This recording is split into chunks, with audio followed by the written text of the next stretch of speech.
Wow. Je vous ai eu là, Denis, non? Vous avez eu peur ou pas? C'était pas prévu dans notre scénario. Et là, c'est le début de l'interview. Bonjour. Je suis réveillé. Denis Mourin, bonjour. Merci d'être venu. Je sais que vous venez de loin, là, nous rencontrer. Vous venez De Nantes, de Nantes. sur la côte atlantique, oui. Exactement. Et vous êtes là à Paris Retail Week, porte de Versailles, sur le ring de Neo 26, le 3e round. Et j'avais envie de vous voir, j'avais envie de vous rencontrer parce que je voulais qu'on parle d'innovation. La première fois qu'on s'est rencontrés, j'ai été ébloui par ce que vous m'avez présenté. Je n'avais pas pris connaissance de l'ampleur de la fonction emballage, ce que j'appelle moi-même la fonction emballage maintenant. Et c'est grâce à vous que j'ai acquis tout ça. Et je voudrais qu'on fasse un point. Vous êtes le fondateur et CEO France de Living Packet, c'est ça? Exactement. Une start-up que vous avez créée fin 2016 et qui est une start-up de l'emballage réutilisable intelligent. Vous allez nous expliquer ce que c'est, l'emballage intelligent réutilisable. Mais avant cela, moi, j'aimerais qu'on fasse un point pour les gens qui vont nous regarder sur la notion d'emballage et les différentes notions qui s'y attachent. Pourquoi? Parce que dans le e-commerce, l'emballage est dans le collimateur de l'environnement, c'est clair. La gestion du vide, l'utilisation du papier, du carton, tous ces déchets, etc. On ne peut pas faire pire.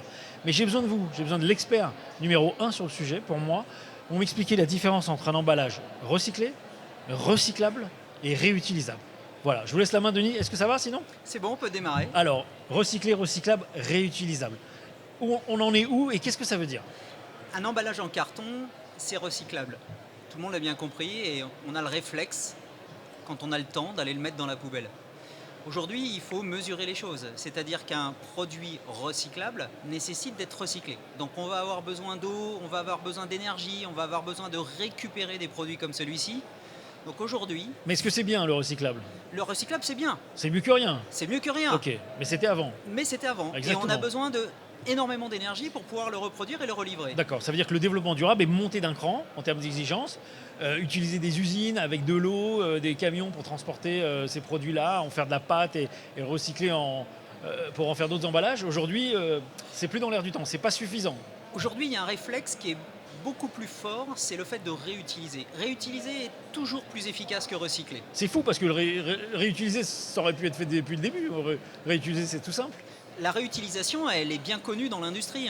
Vous allez dans les grandes usines, on va utiliser des bacs réutilisables. Bien sûr. Parce qu'ils l'ont compris assez rapidement. C'est dans le e-commerce aussi. C'est dans le Dans e-commerce. le textile, dans la chaussure notamment, un carton, un emballage, une commande qui part avec un emballage à une fois sur deux, 50% de chance. Donc il y a 50% de chance de revenir. Et donc il faut concevoir un emballage réutilisable puisque le client va une fois sur deux retourner son produit. Aujourd'hui, effectivement, dans le secteur de la chaussure, il y a beaucoup de retours. Mais là, on arrive à d'autres problématiques. D'accord. Bon, ce qui est important, c'est que le réflexe de réutilisation, il est fondamental. Aujourd'hui, il faut vraiment reconsidérer comment on utilise les produits à usage unique. Chez Living Packet, on considère que l'emballage de livraison, c'est le vecteur de cette transformation. C'est le produit du quotidien. C'est celui qui est dans les mains de l'utilisateur. Et aujourd'hui, si on conçoit un emballage réutilisable, non seulement on va pouvoir le réutiliser immédiatement, mais on va favoriser le réflexe de réutilisation et de circulation. D'accord. Vous, c'est votre créneau, vous êtes parti à fond sur ça. Et en quoi c'est intelligent, ce Living Packet? Qu'est-ce que vous avez créé? Qu'est-ce que vous avez inventé? Alors, il y a un point qui est intéressant, c'est que considérer par exemple une gourde, c'est un produit réutilisable. Bien sûr. Un produit réutilisable n'a d'intérêt que s'il est réellement réutilisé. Nous, on a intégré dans l'emballage une intelligence des services, tous les services de la logistique, tous les services de l'économie digitale, de manière à favoriser le réflexe de réutilisation. Dans un simple carton? Non, c'est un peu plus complexe. Allez, montrez-moi un peu, c'est peut-être plus simple. On va regarder, je vais demander à Mickaël si on voit bien le carton, il va me faire un go si c'est bon pour lui. Mickaël, donc on voit bien. Alors, qu'est-ce que c'est ce machin-là? Une Aujourd'hui, boîte en polystyrène avec une étiquette Chronopost, c'est ça? surtout pas du polystyrène. Ah, surtout pas, ouais, pardon. C'est du polypropylène expansé, un matériau infiniment recyclable Moins polluant. aussi. Par contre, il a été conçu pour être robuste, il a été conçu pour être pliable, il a été conçu pour être agnostique. Aujourd'hui, on l'utilise au quotidien, sur tous les marchés et sur toutes les chaînes logistiques sans aucune modification. On a fait un produit qui est 100% agnostique. D'accord. Ce qui est important, c'est que cet écran digital aujourd'hui nous permet d'afficher toutes les étiquettes du marché. Donc qu'est-ce qu'on voit là? C'est un écran de type liseuse, c'est ça? Liseuse Kindle, Ouais, tout très simplement. bien, ouais. L'avantage, c'est que c'est ultra basse consommation. On a reconçu complètement l'interface pour être un niveau de consommation extrêmement bas. Un produit comme celui-ci, vous le rechargez une fois par an. Très bien. Donc on voit bien que l'emballage, il va durer. Il est solide, il est joli en plus. Et l'étiquette qui est dessus, qui n'est pas une étiquette, c'est un écran, c'est ça? Exactement. On l'a remplacé. J'imagine que l'étiquette apparaît et disparaît en fonction du besoin, c'est ça? L'écran, il est magique parce qu'il va nous permettre de créer des services. Vous voulez suivre la température, vous voulez suivre l'humidité, vous voulez sur votre téléphone avoir une interface en connexion avec votre emballage, vous voulez suivre votre emballage en temps réel. À partir du moment où vous utilisez un emballage intelligent et tous ces services intégrés, vous avez une infinité de nouveaux services qui s'offrent à vous. Des services de récupération, des services de circulation, des services de sécurisation. Et donc aujourd'hui, Alors, ouais, par exemple, alors, hein, puisqu'on parle de sécurisation, réutilisation, donnez-nous un exemple. aujourd'hui, par exemple, le fait de faire un simple retour, vous appuyez sur un bouton. Le fait d'éviter le retour et de garder la marchandise à domicile Oui. pour pouvoir la distribuer vers un nouveau client. Donc éviter le cycle retour, on a parlé des chaussures. Le cycle retour, c'est-à-dire on est obligé de renvoyer le produit de toute façon.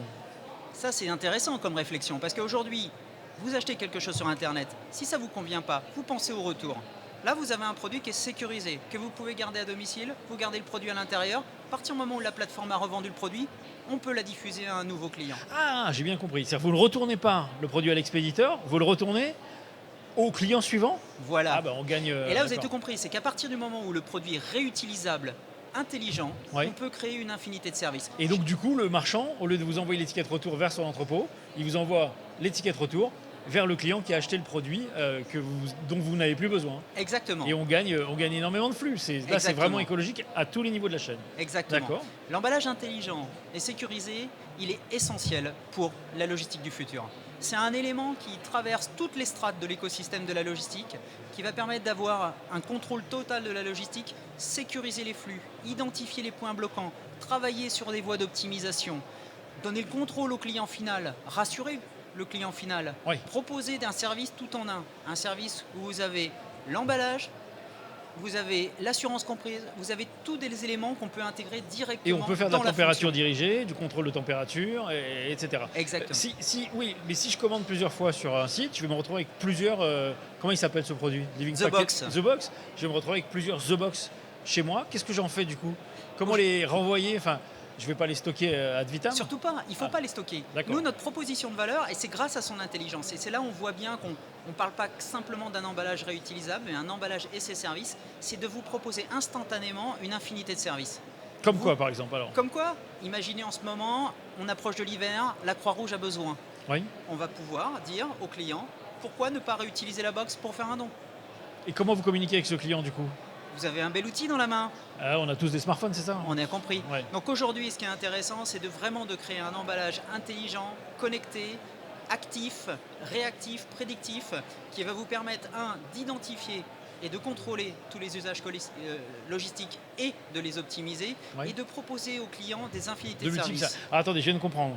C'est-à-dire que une fois que j'ai reçu un Living Packet, je rentre dans une communauté Living Packet, je télécharge une application qui sait que je détiens un ou deux ou trois The Box et qui me propose par exemple par des messages ou des SMS, si j'ai quelques t-shirts ou quelques pantalons en trop, de les renvoyer à la Croix-Rouge par exemple, et automatiquement si j'accepte, télécharger l'étiquette vers l'étiquette d'expédition virtuelle vers le site de destination. C'est exactement ça, parmi d'autres applications. Ce qui est magique aujourd'hui, c'est qu'une grande partie des consommateurs, je crois qu'on n'est pas loin des 60% des consommateurs, qui sont très attentifs à leur impact, Oui. qui veulent des emballages Ça c'est nouveau utiles, déjà, c'est complètement des nouveau. emballages qui leur apportent des services, et ils inventent eux-mêmes les usages. D'accord.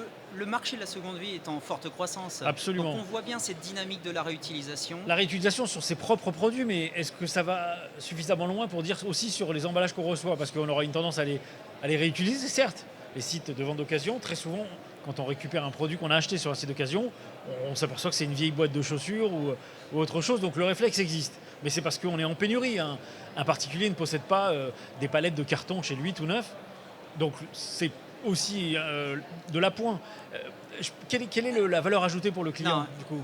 Je vais vous répondre, il n'y a vraiment pas de doute. Aujourd'hui, on est dans une période où en fait tout le monde a pris conscience Oui. de la réutilisation. La raréfaction des matières premières, c'est pas conjoncturel, Bien sûr. c'est ce qui va arriver. La hausse des matières premières, c'est peut-être conjoncturel, mais à On le vérifier. sait, d'accord. À vérifier. Donc il faut alimenter ce réflexe-là. Et aujourd'hui, dans l'économie circulaire, finalement, quel est le point commun? Quel est le point qui est utilisé par tous les consommateurs? C'est l'emballage. Donc aujourd'hui, chez Living Packet, on s'est vraiment concentré Oui, là-dessus. toute commande passe par un emballage et une protection. Voilà. Après, on peut aller on peut travailler sur tous les secteurs de marché. Le secteur industriel a besoin de contrôle. Aujourd'hui, on a une logistique qui est efficace, mais qu'on peut améliorer sans cesse. Et aujourd'hui, les clients ont besoin de contrôle. Les attentes des consommateurs évoluent, les attentes des entreprises évoluent. Il faut apporter des solutions. Et le smart packaging ou l'intelligence de l'emballage est une bonne solution. D'accord. Alors comment vous la commercialisez cette solution? J'imagine qu'il y a plusieurs formats. Vous êtes venu avec un format parce que c'est plus pratique quand on vient de Nantes vers Paris. Donc j'imagine qu'il y a plusieurs formats, mais c'est le même modèle à chaque fois. Il y a un produit. The Box et un modèle. Aujourd'hui, Enfin, il y a plusieurs façons d'aborder ça.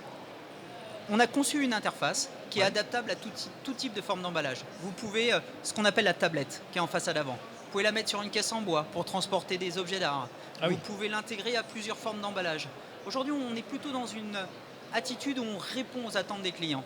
On a aujourd'hui pratiquement 65 clients qui sont en train d'imaginer le futur avec nous. Forcément, il y a déjà des produits qui sont disponibles et ils utilisent les produits au quotidien. Mais ce qui est intéressant, c'est de retravailler sur le futur. On est une start-up, on veut être le spécialiste de l'avenir de l'emballage, Oui. on s'y prépare et le travail, on le fait avec les consommateurs, avec les entreprises clientes. Et ce qui est magique, je peux vous dire, c'est que toutes les entreprises aujourd'hui sont très attentives et sont à la recherche de solutions réutilisables Réutilisable et intelligente. et qui leur permettent d'avoir le Alors, contrôle oui. et qui leur permettent d'accéder à un bon niveau de sécurité pour leur expédition. Parce que tous les emballages que vous diffusez par les envois, on peut les localiser, on sait où ils sont, on sait chez qui ils sont. En tant que propriétaire d'une flotte, vous pouvez localiser votre flotte, vous pouvez suivre une livraison, vous êtes alerté en cas de chute, en cas de détection d'ouverture. Vous D'accord. avez tout un tas d'informations que vous ne connaissez pas encore aujourd'hui, qui vous permettent d'interagir avec le produit, de prévenir votre client final et d'apporter voilà, la satisfaction client, c'est finalement l'élément premier et l'élément le plus important. Non, non, mais je pense que ça a du sens et c'est très clair, autant dans le B2B d'ailleurs que dans le e-commerce, hein, vous avez raison. J'imagine qu'il y a une taille critique à atteindre pour vous dire que le projet est réussi, c'est quand tout le monde a une box chez soi ou tout le monde reçoit une box chez soi. Je pense que ça, c'est le rêve ultime. Oui. Et peut-être qu'on va y arriver. Vous avez les flottes de vélos en libre service, vous avez maintenant les flottes de véhicules automobiles en libre partage. On va dans ce monde-là. J'ose pas encore rêver de ça, mais en tout cas, on commence aujourd'hui. On commence avec des entreprises responsables, on commence avec des entreprises qui ont vraiment envie de mettre le pied à l'étrier. Et comme vous, j'aimerais bien qu'on aille dans cette direction-là. On va le rêver ensemble. Mais moi je trouve ça passionnant parce que d'abord ça change les habitudes, ça bouleverse les habitudes. On revient à du basique finalement, le réutilisable. On aurait peut-être dû y penser dès le début, puisque c'était la chose à faire dès le départ. Et en plus, ça mêle intelligence, mais pas forcément intelligence à l'intérieur du logiciel. C'est un réflexe intelligent avec des outils modernes et informatiques. Moi, le système que j'admire en premier, c'est ce que je vois tout de suite, c'est le téléchargement de l'étiquette d'envoi. Ça, je me dis que c'est super lorsqu'on fait un flux aller, un flux retour, et puis on n'a pas envie de le jeter, donc je dirais que c'est en même temps plutôt précieux. Donc ça rend ces lettres de noblesse à l'emballage qui ne devient pas juste un carton, mais qui prend la fonction d'emballage. Et je trouve ça intéressant. Ensuite, on peut y mettre beaucoup de choses, c'est-à-dire que la taille est suffisante pour mettre des petits, des moyens, des grands objets. Puis j'ai vu à l'intérieur, on a des éléments pour caler les produits. Donc ça veut dire qu'on élimine aussi les éléments de calage. Et puis ce réflexe communautaire, moi je trouve ça intéressant. C'est collaboratif même, c'est plus que communautaire. Pourquoi je vous dis ça? C'est que je me suis posé tout de suite la question, si je commande sur le même site et qu'il est client chez vous, je vais avoir 3, 4, 6, 10 et mon problème d'encombrement et autres va être le même. Oui. Le fait d'être appelé par l'appli ou l'iOS, je sais pas, vous aurez une espèce de Living Packet Store en fait, c'est ça? C'est ça? Oui. Ok. Et de se dire, voilà, finalement, la vie de votre emballage ou de votre commande, elle ne se termine pas à la réception du produit. Vous allez contribuer à... C'est plus du recycle, c'est plus de la réutilisation, c'est de la réintégration dans un réseau d'un colis qui n'était pas forcément prévu pour ça, où on me dit, monsieur, vous avez raison, aujourd'hui, Médecins sans frontières a besoin de chaussures. Tout ce que vous avez en chaussures chez vous, on les prend et l'étiquette se télécharge. Ça, c'est magique. Parce que d'abord, ça correspond à un besoin de partage, et je trouve ça fort. Et ensuite, quoi de mieux que de préparer le geste en accompagnant la personne qui aura peut-être la paresse ou la fainéantise de ne pas aller donner ses chaussures à une œuvre, sachant qu'on apporte ce produit à l'intérieur des foyers, lui dire tout est prêt, c'est plug and play, et vous réalisez une œuvre charitable. Donc je trouve ça intelligent. J'imagine qu'il y a d'autres applications dans le milieu industriel, dans la reverse, dans la gestion des pièces détachées, mais j'aime beaucoup élargir le scope pour en faire quelque chose d'universel, autant sur le B2B que sur le B2C, et j'imagine en plus que les fonctions se démultiplient à l'infini. C'est ça? Je vais vous donner 2 chiffres pour montrer un peu l'impact de cette évolution. Avec 50 emballages, en 3 semaines, on a réussi à cartographier toute la logistique de l'Europe. C'est intéressant parce que l'emballage intelligent permet vraiment d'identifier où sont les choses. Le deuxième chiffre qui est très intéressant, c'est qu'avec une flotte de 4000 emballages réutilisables, vous pouvez faire 250 000 envois par an, Ah oui, d'accord, ok, ce oui. qui permet d'économiser 1 million d'emballages sur 4 ans. C'est l'équivalent de 765 vols Paris-New York. Donc aujourd'hui, l'emballage réutilisable crée des services, permet de créer des nouveaux services, d'accéder à de nouveaux business, mais c'est surtout un acte responsable.